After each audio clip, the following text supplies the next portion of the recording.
রাজ্যপালের কাজ কি সেটা নির্দিষ্ট করে দিয়েছে। তার বাইরে রাজ্যপাল যেগুলি করতে চলেছেন, যেগুলি করতে চাইছেন, যেগুলি করার কথা বলছেন, সেটা অত্যন্ত আপত্তিকর, গুরুতরভাবেই আপত্তিকর। তিনি সংবিধানের তার যে দায়িত্বের সীমা টানা আছে, সেই সীমা লঙ্ঘন করে তিনি হয়তো কেন্দ্রের বিজেপি নেতাদের খুশি করতে চাইছেন।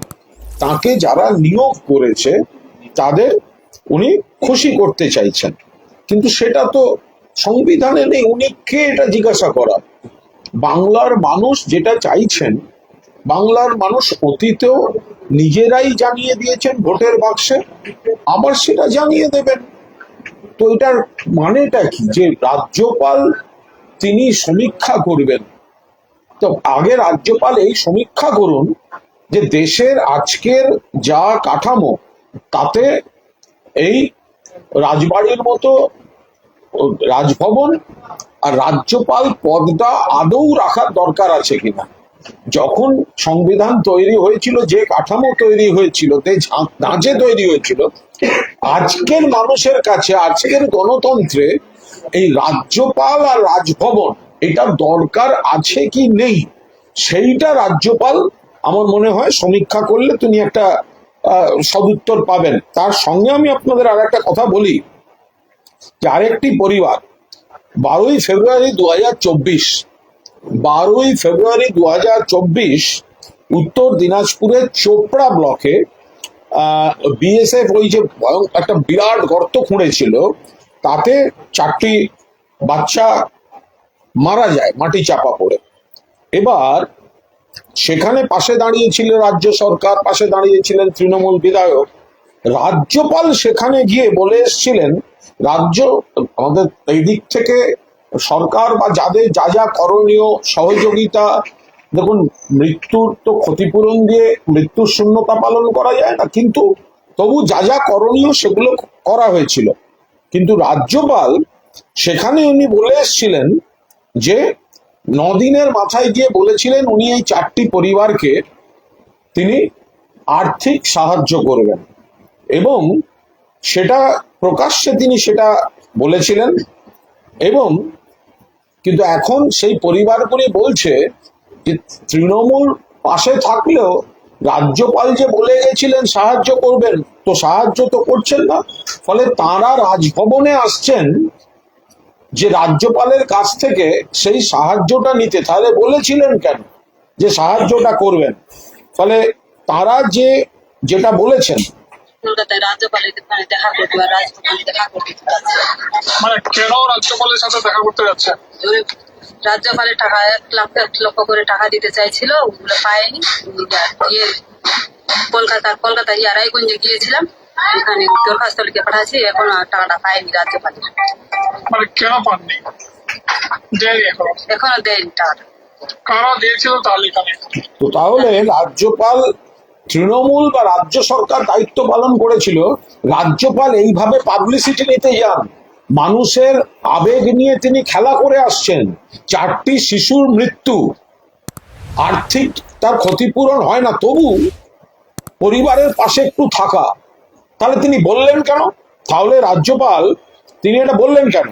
Assistance is concerned, an interim relief for 1 lakh each to the family has been sanctioned from the Governor's Fund. Governor fund থেকে পার পরিবার, With the Honorable Constitutional colleague, the Chief Minister. দেখুন গভর্নর ফান্ড থেকে governor, মুখ্যমন্ত্রী সরকার তো সাহায্য করছে আলাদা। Governor আগ বাড়িয়ে 9 দিন বাদে গিয়ে বলে এলেন গভর্নর ফান্ড থেকে 1 লক্ষ টাকা করে 4টি পরিবারকে দেব। এবার সেই পরিবারগুলি রাজভবনে আসছে। এটা বলার কারণটা হচ্ছে এই যে রাজ্যপাল লোক দেখানি যাচ্ছেন, এই করব ওই করব নাটক করছেন, এর সঙ্গে আসল কাজের কোনো সম্পর্ক নেই। 1 বছর আগে তিনি গিয়ে বলে এসছেন এই পরিবারগুলিতে বিএসএফ এর গর্তে পড়ে মারা গেছে, প্রত্যেক পরিবারকে 1 লক্ষ টাকা করে দেবেন গভর্নরস রিলিফ ফান্ড থেকে। সেই পরিবারগুলি এখন বলছে উনি এসে বলে গেলেন কিন্তু আমরা টাকা পাইনি, আমরা টাকা আনতে এখন রাজভবনে যাব। আর রাজ্যপাল এখানে এখানে ঘুরে ঘুরে গিয়ে যেটা তার কাজ নয় তিনি সেগুলো করতে আরম্ভ করেছেন। ফলে আমরা তীব্র নিন্দা করছি। উনি এটা রাজনীতি করছেন, ওনার মানে মানে বিজেপি ক্যাডারের মতো কাজ করতে চাইছেন এখানে। উনি তো কোনো একটা জায়গায় BLA 2 হতে পারেন, বিজেপি BLA 2 পাচ্ছে না। রাজ্যপাল তো এত শখ হয়েছে ওর হাত পা, মানে ওনার মনে হচ্ছে যে একটু কিছু করি, বিজেপিকে একটু সেবা করি, একটু ঘুরি, একটু তৃণমূল বিরোধিতা করি। তো বিজেপি তো বুথে বুথে BLA 2 পাচ্ছে না, তো রাজ্যপাল একটু বলে বিজেপির হয়ে BLA 2 হয়ে উনি যান, ঘুরুন। সেটা হচ্ছে যে আত্মহত্যা করেছে, সুসাইড ইলেকশন কবে যাবে, হ্যাঁ, কবে যাবে এরা দিন ঠিক করছেন এনারা। আমি কি এটা আপনাদের গ্রুপে দিয়ে দেবো?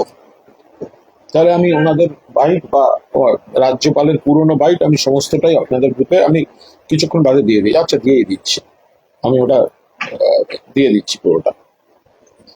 এবং এটা থেকে একটা জিনিসই বোঝা যায় যে মানে রাজ্যপাল তিনি এদের নিয়ে কেন রাজনীতিটা করতে যাচ্ছেন। যদি কাউকে টাকা দেওয়ার হয় তো বলেছেন দেবেন, গরিব মানুষ, গরিব পরিবার, টাকা দেবো বলেছে দেবেন। উনি এসে আবার অন্য একটা হুজুর দেবেন, ওকে BLA 2 করে রাস্তায় ঘোরা। আজ আর একজন BLO একটা মর্মান্তিক আত্মহত্যা হয়েছে। এবার তো এই যে SIR এর চাপে আর কটা প্রাণ এরা নেবেন? SIR এ আর কটা প্রাণ এই জাতীয় নির্বাচন কমিশন নেবে? কারণ এখানে তিনি এই একদিকে চাপ হচ্ছে যারা বৈধ নাগরিক, একটা প্যানিক তৈরি হয়েছে, এই বৈধ নাগরিক তারা আত্মহত্যা করছেন, অন্যদিকে BLOর আত্মহত্যা। কি মর্মান্তিক চিঠি এই ভদ্রমহিলা।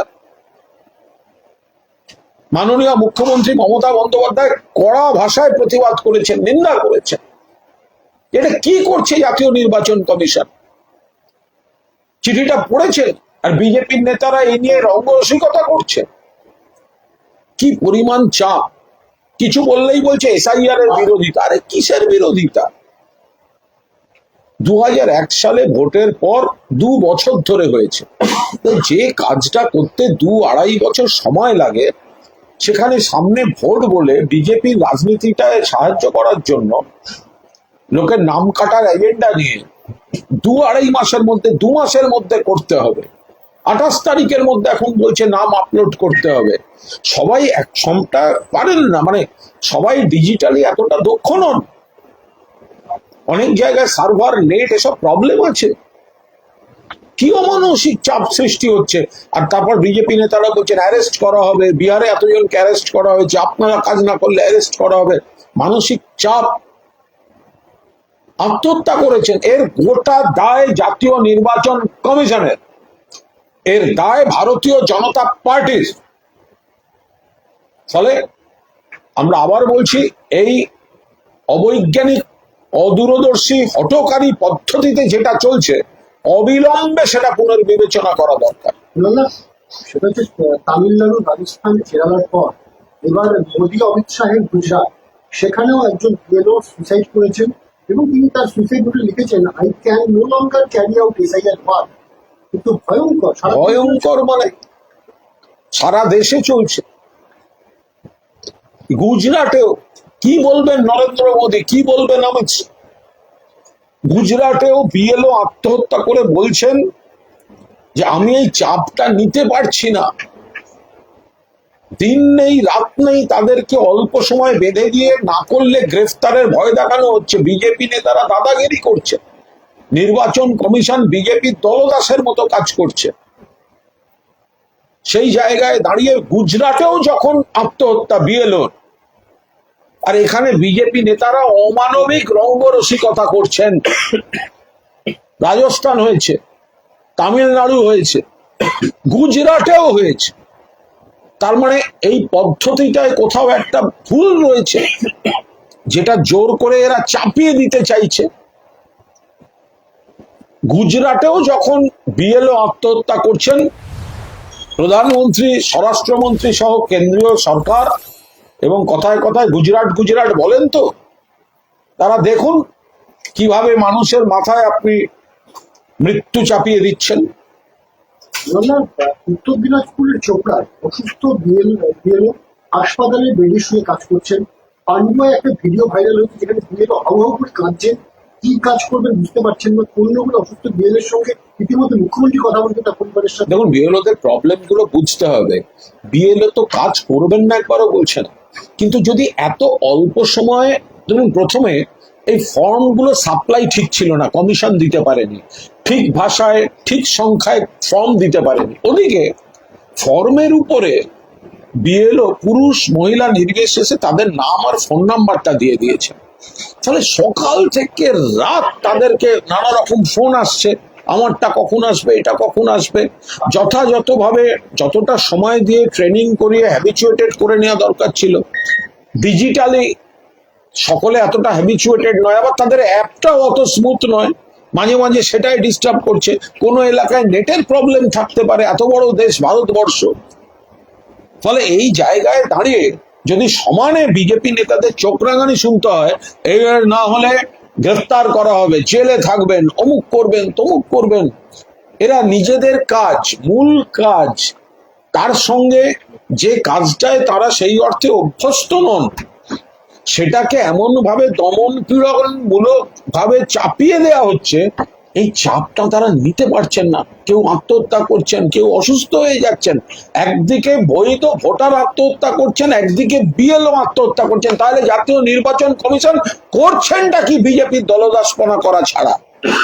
বলছি, বিজেপি তবে অভিযোগ করেছে আজকে যে অনুপ্রবেশকারীদের আশ্রয় দিয়ে ভোট ব্যাংক তৈরি করেছিল তৃণমূল, আর সেই কারণেই বারে বারে এসআইআর নিয়ে কমিশনের উপর চাপ সৃষ্টি। কোনো প্রশ্নই ওঠে না। এই যে অনুপ্রবেশকারী, আপনারা যত গুনে গুনে যত জনকে পারেন দেখান, এই সংখ্যাটা কত হবে, কত? আমরা আপনাদের বলছি, আপনারা প্রত্যেকের মুখ দেখান, যাদের দেখাচ্ছেন। আপনারা বেছে বেছে একটি ধর্ম দেখাচ্ছেন, বাকি ধর্মটা দেখাচ্ছেন না, কিন্তু সেটা আপনারা সবার মুখ দেখান। প্রথম একটাই কথা, যদি একজন অনুপ্রবেশকারী ঢুকে থাকে, ঢুকলো কি করে, ওটা তো বিএসএফ এর দায়িত্ব। ত্রিপুরায় ঢুকলো কি করে? ওখানে তো ডবল ইঞ্জিন সরকার। ত্রিপুরায় কেন রোহিঙ্গা ধরা পড়ছে? যদি কোনো অনুপ্রবেশকারী, কেউ তো দেখলাম বলছে সে বহুদূর আগে ঢুকেছে, সে বাম জমানা, তাতেও আমি বলবো যে সীমান্তটা তো কেন্দ্রের।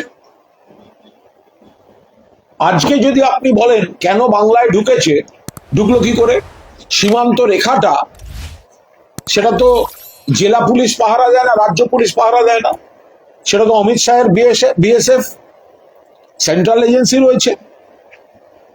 তারা যদি ঢুকে আসে, কিছু মানুষ ধরা যাক রুটি রুজির জন্য তারা যেখানে আছে সেখানে হয়তো চূড়ান্ত দুর্দশায় আছে, সেখান থেকে বাঁচতে কেউ এলো কি করে? বিএসএফ আটকায়নি কেন? তুমি ফেরত যাওয়ার সময় দেখতে পাচ্ছ, বসিয়ে রেখে ক্যামেরা এনে ছবি তোলাতে পারছো, আর ঢোকার সময় দেখতে পেলে না?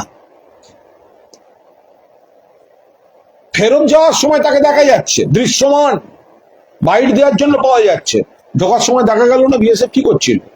পূর্ণাঙ্গ তদন্ত চাই, এরা ঢুকলো কি করে, কোথা দিয়ে ঢুকেছে, বিএসএফ এর সেই সময় সেই সব এরিয়ার দায়িত্বে কারা ছিল, কিসের বিনিময়ে ঢুকলো এরা? এর দায় এবং দায়িত্ব পুরোটা কেন্দ্রীয় সরকার, পুরোটা অমিত শাহ, পুরোটা স্বরাষ্ট্র মন্ত্রক, পুরোটা বিএসএফ।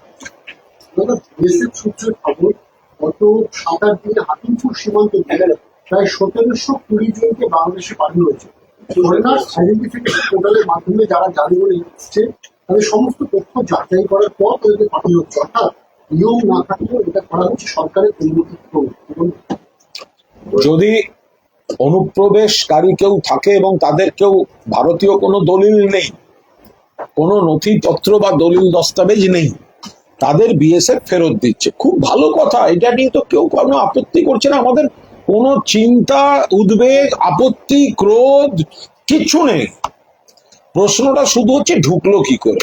এই উত্তরটা দেওয়ার দায়িত্ব অমিত শাহ, কারণ সীমান্তটা পাহারা দেয় বিএসএফ, সেটা রাজ্য পুলিশ নয়। আগে সীমান্ত থেকে 15 কিলোমিটার অব্দি ছিল বিএসএফ এর দায়িত্বে, এখন জোর করে আইন সংশোধন করে সীমান্ত থেকে 50 কিলোমিটার পর্যন্ত বিএসএফ এর দায়িত্বে এনেছে কেন্দ্রীয় সরকার। তাহলে অনুপ্রবেশটা রোখার সময় আপনারা ব্যর্থ হচ্ছেন বা হতে দিচ্ছেন, আর ধরা পড়লে তখন হচ্ছে তৃণমূল কেন, পশ্চিমবঙ্গের তৃণমূল সরকার জবাব, তৃণমূল সরকার কেন জবাব দিতে যাবে? সীমান্ত আপনার, ঢোকা বেরোনো আপনার দায়িত্বে, অবৈধ কেউ ঢুকবে না সেটা পাহারা দেওয়ার দায়িত্ব আপনার, আর আপনি নিজে ব্যর্থ হয়ে আঙুল তুলছেন অন্যদিকে। বাংলাদেশের মুসলিম যারা হাসিবপুর সীমান্ত দিয়ে বাংলাদেশে চলে যাচ্ছে, সেখানে যাচ্ছে, কিন্তু কাকদ্বীপে এমন জায়গা রয়েছে যেখানে হাজার হাজার বাংলাদেশি হিন্দু রয়েছে, তারা কি করবে? বিজেপি বলছে সিঙ্গেল ফর্ম ফিল আপ করবে, ওখানকার বিএলও তিনি বলছেন পূর্বপুরুষের নাম বোঝা যাচ্ছে না দেখাতে পারেন, তাহলে বাকিটা কমিশন দেখবে। আমি তো আবার বলছি বিজেপি বিপুল সংখ্যক মানুষকে সপরিবার একেবারে অস্তিত্বের সংকটে ঠেলে দিয়েছে। এই যে বলা হচ্ছে, যেখান থেকে খবর আসছে, ধরা যাক কাকদ্বীপ, যে খবর আসছে যে সেখানে অনেক হিন্দু তারা এসে গেছেন, এবার সেখানে যে হিন্দুরা রয়েছেন তো তাদের তো দলিল দস্তাবেজ নেই, ফলে বিএলও তো তাকে দিয়ে অফিসিয়ালি তাকে দিয়ে তো কাজটা করাতে পারছেন না। তাহলে এই মানুষগুলো এবার যাবেন কোথায়? এবার বিজেপি বলছে সিএ ক্যাম্পে যান। সিএ ক্যাম্পে আপনি যেই মুহূর্তে যাবেন, আপনি আনুষ্ঠানিকভাবে স্বীকার করছেন আপনি ভারতের নাগরিক নন, তাহলে আপনি ভারতে থাকবেন কি করে?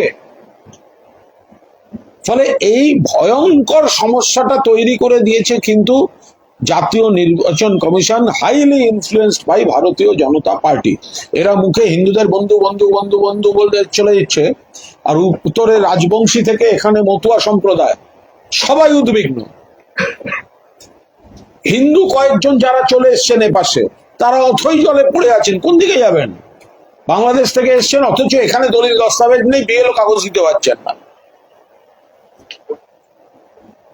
তাহলে তো আইনের প্রশ্ন উঠবে, তাহলে তো ভারতীয় যদি না, আপনি তো ধর্ম থেকে করতে পারেন না, তো তাহলে তো তাদেরও ফেরত পাঠাতে হয়। এই ভয়ঙ্কর সমস্যাটা কে ফেললো? বিজেপি ফেললো। রাহুল সিনহা বলছেন যে তৃণমূলের সকলের মধ্যে বিভেদ হচ্ছে, কেউ মরলেই এসআইআর ভোটে হাতে রয়েছে। গুজরাটে যে মারা গেছে রাহুল সিনহা, আপনি বিএলও যারা এই চাপে আত্মহত্যা করছেন, আপনি তাদের মৃত্যু নিয়ে রসিকতা করছেন। যারা নাগরিকরা উদ্বেগে সংকটে মারা যাচ্ছেন, তাদের পরিবারকে আপনি অসম্মান করছেন। তাহলে গুজরাটে যে বিএলও সুইসাইড করে জানিয়ে গেলেন, কি বলবেন রাহুল সিনহারা? এই ভ্রাম্যমান পরাজিত ঘুরে ঘুরে হারা ব্যক্তিরা তারা কি বলবেন? যেটা জেনুইন সমস্যা, সেই মানুষটার সমস্যা, সেই পরিবারটার সমস্যা, কি পরিমাণ চাপ মাথায় থাকলে একটা লোক সুইসাইড করতে যায়? তাদের নিয়ে রসিকতা করাটা বিজেপি বন্ধ করুক। এমনিতেই হারবে, আর এত অভিশাপ নিয়ে হারলে সংখ্যাটা কিন্তু মানে 5-10 পেরোবে না এরপর।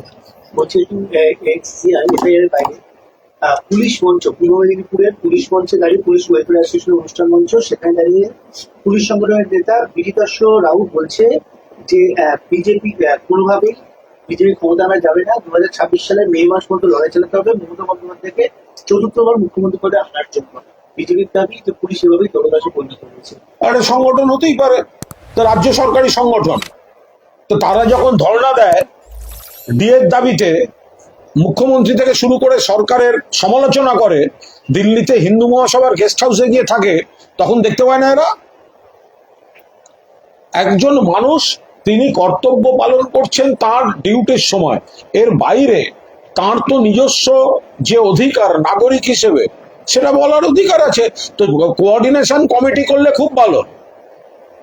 রাজ্য সরকারি কর্মচারী সিপিএম করলে ভালো, বিজেপি করলে ভালো, সেই মঞ্চে গিয়ে সিপিএম বিজেপি কংগ্রেসের নেতারা নাচতে পারবেন। আর তারা তৃণমূল সরকারকে রাখা দরকার বলে তখন হচ্ছে কেন তারা বলবেন, এটা তারা বলতে পারে না। এসব কি বিভিন্ন জায়গায় যেখানে যেখানে হেরেছে সেখানে এক জায়গায় পুলিশের মধ্যে বদল করা হয়েছে, অনেকে বদলতে চাইনি, পরে অবস্থান আছে। বনগাঁ পরিস্থিতি খারাপ, ইতিমধ্যে গন্ডগোল হয়েছে, সেখানে বনগাঁয় যাচ্ছে মুখ্যমন্ত্রী মমতা বন্দ্যোপাধ্যায় মথুরা। মূলত পরিষেবা কি জনপরিষেবায় পশ্চিমবঙ্গে যাওয়ার কোনো সমস্যা করছে? এই প্রশ্নে আমার কোনো উত্তরই নেই। একটা পার্ট হচ্ছে মমতা বন্দ্যোপাধ্যায় চিরকাল মতুয়া সম্প্রদায়ের সঙ্গে ছিলেন, বড় মা বীণাপানি দেবীকে মমতাদি মায়ের মতো শ্রদ্ধা করতেন। তাদের কিছু অংশের কিছু মানুষকে ভুল বুঝিয়ে বিজেপি বিভ্রান্ত করেছিল। মমতা বন্দ্যোপাধ্যায় তাদের মধ্যে দাঁড়িয়ে তার সমস্ত কথা, তার যা ব্যাখ্যা, তিনি তাদের বাস্তবটা তুলে ধরবেন যে বিজেপি তাদের কত বিপদে ফেলছে। আর অন্য বিষয়টা আমাদের দলের অভ্যন্তরীণ বিষয়, ওসব নিয়ে কোনো চাপ নেই। বলছি বিজেপি এখন বলছে রাষ্ট্রবাদী মুসলিম তারা বিজেপি সমর্থন করে। এই রাষ্ট্রবাদী সম্প্রীতির কাদেরকে টার্গেট করা হচ্ছে, কাদেরকে বাদ দেওয়া হচ্ছে? বিজেপি জানে, এটা বিজেপি জানে। দেশের স্বাধীনতা সংগ্রামে বিজেপি ছিল না, কিন্তু স্বাধীনতা সংগ্রামী বিপ্লবী শহীদদের তালিকায় দেখবেন হিন্দু নাম যেমন আছে তেমনি মুসলিম নাম আছে। আমি নেতাজি সুভাষচন্দ্র বসুকে আমি প্রণাম করব, আর তার সহযোগী যারা মুসলিম, তার দক্ষিণ হস্ত বাম হস্ত ছিলেন, আমি তাদের প্রণাম করব না? এ তো হয় না বাবা। এখন বিজেপি গোটা মুসলিম সমাজকে আক্রমণ করবে, ওই ভাষা এমএলএ, মুসলিম এমএলএদের অমুক করা হবে, তমুক করা হবে। যখন বুঝতে পারছে এটা খুব খারাপ দিকে গেছে, এখন হচ্ছে মুসলমানদের মধ্যে ভাগাভাগি, রাষ্ট্রবাদী আর অমুক। আরে বিজেপি কে? যাদের পূর্বসূরীরা ব্রিটিশকে মুচলেখা দিয়ে স্বাধীনতা আন্দোলন থেকে বেরিয়ে যায়, তারা বিচার করবে রাষ্ট্রবাদী কে? এদেশে যারা স্বাধীনতা সংগ্রামের স্রোতে ছিল, সেই হিন্দু মুসলিম সবাই রাষ্ট্রবাদী, শুধু বিজেপি নয়। কারণ বিজেপি বিশ্বাসঘাতকদের উত্তরসূরি। মুখ্যমন্ত্রী আজকে এই মুহূর্তে তরফদার সুসাইড করে ছবি পোস্ট করেছে।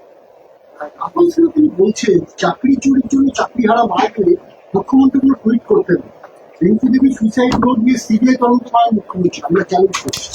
অবান্তর কথা।